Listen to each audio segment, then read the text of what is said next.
getting to you working at Spumco being one of your first animation gigs. I got one more question to squeeze in there. So, yeah, education, but before that, actually, when did you realize that animation was something that, instead of just loving it, loving to draw, loving to watch it, experience it, that it's something that you wanted to make money? Like, I know that sounds like a weird way to put it, but something you wanted to do professionally. Yeah. When did you make that decision? I wasn't quite sure at the time when I decided that money was even a thing, you know, because this was like I understood what jobs were. I mean, you knew what money was, but usually it was like allowance. So it's like, oh, I got to take out the garbage. But what do I like to do for real?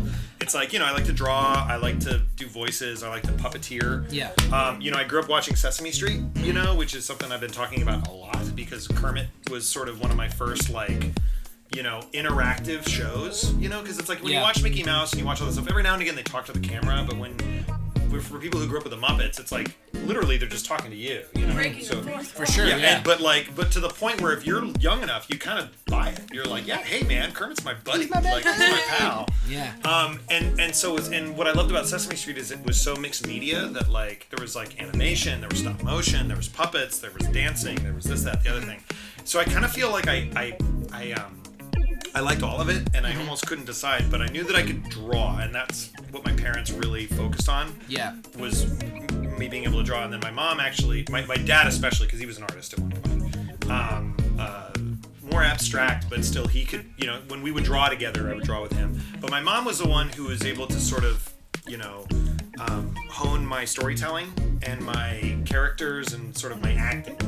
And so, but I didn't put the pieces together until probably like, I want to say like when did Ninja Turtles come out? Oh, the original? Yeah, like 80 something. So like right around there is when I started going like, like this, I like the characters, I like that it's crazy drawings, I also like that it's a toy, like it was like sort of all of these aspects that all kind of fed together into the same idea. And then it wasn't until, you know, kind of, I'd say the 90s when like 90s cartoons started really hitting, you know, a Snick and like, you know, all those shows, Ren and Stimpy, you know, Rugrats, Doug, the Cartoon Network shows as well. The Cartoon Network shows started coming out. Animaniacs. Yeah, Animaniacs. When I went, oh, okay, well this does everything I want to do. I can tell stories, I can draw, I can play characters, I can choreograph stuff, and I can cut to live action if I want. You know what I mean? And I can do puppets, you know? Awesome. So, and it's funny because it's really, you know, if you look at cartoons nowadays, it's like they are really multimedia like that. You know? Yeah, for sure. Look at SpongeBob or Chowder. Exactly, They always did something. Adventure Time, I mean... Adventure Time does it sometimes, You know, I just saw an old episode of Flapjack the other day, which kind of came and went, but it's such a good show, and Thurp's such an awesome guy, and like, he's so funny. And he's, I saw him not too long ago, but even that show was like, they went really weird on it, where suddenly they just cut to these weird like lips on like a weird sculpture of something that was in green screen, like with like a weird CG. It's like what's his face was Candy Wife. Candy Wife was always live action. You know what I mean? But it was almost like ridiculously multimedia. Yeah. So I feel like that's sort of, you know, jarring. Gumball. That's literally the point. Yeah. There's the icing. It's kind of all accumulated. It's like there it is. It all came to Gumball. Yeah, it's like sure. that's it. We're done. No more cartoons. We don't need to make anymore. No one can do that. Yeah. I kind of feel that way. I'm like, no, we'll never make a shit like that. Oh man, it's perfect. It is pretty good. Yeah. So anyway, so long story short, so like mid 90s is when you kind of realize. Or I'd like say late 80s, early 90s. So about how is it rude to ask how old you were about that point? No. I was in kindergarten. I started kindergarten in 86. So I was probably in like second or third grade by the 90s. When you realized that, huh? Yeah. Because a lot of people have told us they realized that they wanted to pursue animation as a career, like when they were in late high school or like. No. I knew when I was in elementary school, and I was a drawer. Like I would literally give drawing classes to kids at school. To be fair, you had that unfair advantage that your mother took you to the studio very early on. You understood. It was completely unfair. Yeah. I'm a fraud. Yeah. Well, like most of us were kind of like, oh, a cartoon's like an entertainment medium, but we don't have to understand the process. And it's a little later. And it's kind of funny because I actually tell this story a lot because my immediate family, my mom and dad, were very supportive. Yeah. When they knew, like, it's like, you still got to do your homework, you still got to, like, learn how to be a regular human being, but, like, if you want to be, you know, a crazy artist that does cartoons, we're okay with that, but just get good at it, you know?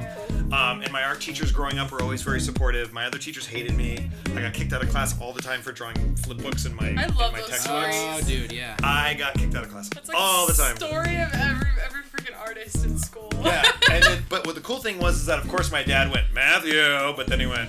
Good job. It was pretty good. Yeah, it's pretty good. I like what you did. did there. I was doing like ninja fights and stuff. Yeah. Oh my god. But my extended family, you know, they were a lot more like, you know, lawyers and doctors and real estate people. And like, quote unquote real jobs, and that was actually what they said to me at first, and I actually give them a lot of credit because they did not understand, because I was suddenly doing cartoons and I'm like, I'm gonna be a cartoonist, and then they went, well, what are you gonna do for real? And I'm like, I'm gonna be a cartoonist. Like, what? I don't understand. You could be my lawyer. However, I know, right? But to all their credit, you know, there was the time when I was really working. I was in the union, and I had just done a record with Tom Kenny, aka SpongeBob. Yes. And when I told them that, the story completely changed. They're like, "You work with SpongeBob? Yeah. Oh my god, you get an autograph?" And I was like, "Okay." And Tom, thankfully, is a friend of mine, and I was able to go like, "Hey Tom, you mind if I get a couple autographs for me?" He's like, "Oh yeah, sure, buddy, no problem." You know, and he wrote, you know, "Stay moist, love SpongeBob." You know, and he did that whole thing. Oh my god, you're good at that. And I was like, "Yeah, right. Thank you." But that sort of changed it all. And then since then, my family's been very, very supportive. So now I know how to convince others to use SpongeBob. Oh yeah, just get use Tom the Kenny. SpongeBob dude. Just call him up. He like shows up at your house. He's the chillest dude, man. Okay, who do I gotta convince? Cool. Yeah, Yeah. He's a really cool dude. Yeah, we all have everyone has a Tom Kenny story. Oh yeah. Totally. Everyone's met or, I like, do. accidentally hung out with Tom Kenny at some point. He's like the Ferris Bueller of like cartoon voice. Yeah. He's everywhere. Save Tom Kenny. I know. Yeah. Seriously. Should I do the intro again, or are we good to go? No. All right. Oh, there we Yeah, go. let's Okay, go. so there was an intro, and then there was about 45 seconds to a minute of awkwardness. That will serve as our musical intro today, just us rambling about nothing. And now, here we are.